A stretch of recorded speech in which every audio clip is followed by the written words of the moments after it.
Olá, eu sou a professora Adeide Souza do curso de Infraestrutura de Hardware AD. Vou dar início à aula 1. Como um PC funciona?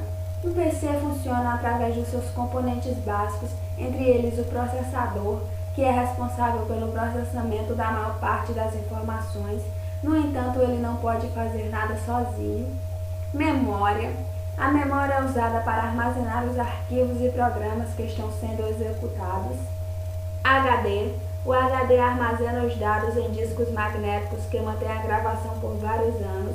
Os discos giram a uma grande velocidade e um conjunto de cabeças de leitura instaladas em um braço móvel faz o trabalho de gravar ou acessar os dados em qualquer posição nos discos.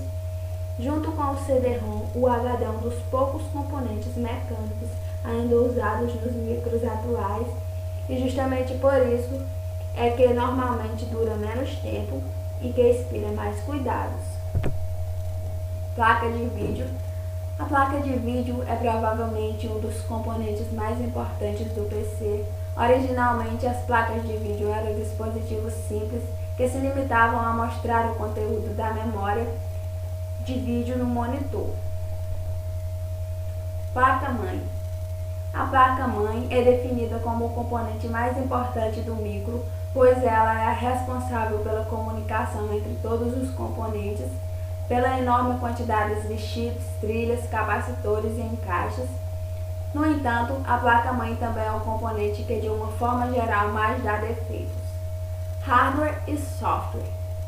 O hardware e o software têm a mesma importância em um PC. No entanto, existe uma distinção entre o hardware, que inclui todos os componentes físicos, como por exemplo o processador, memória e placa-mãe, e o software, que inclui o sistema operacional, os programas e todas as informações armazenadas. Evolução computacional. A evolução do computacional foi quando surgiu os primórdios, e a história da informática nos remete ao final do século XIX, e no final desse século surgiu o relé, um dispositivo eletromecânico formado por um magneto móvel que se deslocava unindo dois contatos metálicos. O relé foi muito usado no sistema telefônico no tempo das centrais analógicas. Eles podem ser considerados como uma espécie de antepassados dos transistores. Suas limitações eram o fato de serem relativamente caros, grandes demais e ao mesmo tempo muito lentos. Um relé demora mais de 1 milésimo de segundo para fechar o circuito. ENIAC. Ele foi sem dúvida o computador mais famoso daquela época. Construído em 1945, o ENIAC era composto por 17.468 válvulas, além de 1.500 relés e um grande número de capacitores, resistores e outros componentes. No total, ele pesava 30 toneladas e era tão volumoso que ocupava um grande galpão. No entanto, um problema do ENIAC era o consumo elétrico. O consumo elétrico de um PC normal, tipo atual, com um monitor LCD, consome cerca de 100 volts de energia, enquanto o ENIAC consumia 200 kW.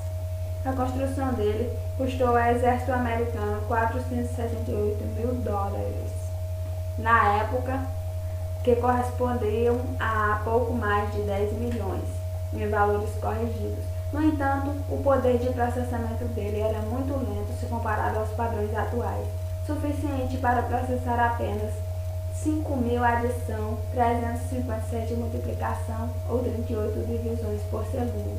Hoje em dia, mesmo as calculadoras de bolso mais baratas são mais poderosas do que ele.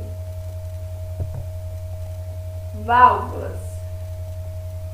Também no final do século XIX surgiram as primeiras válvulas.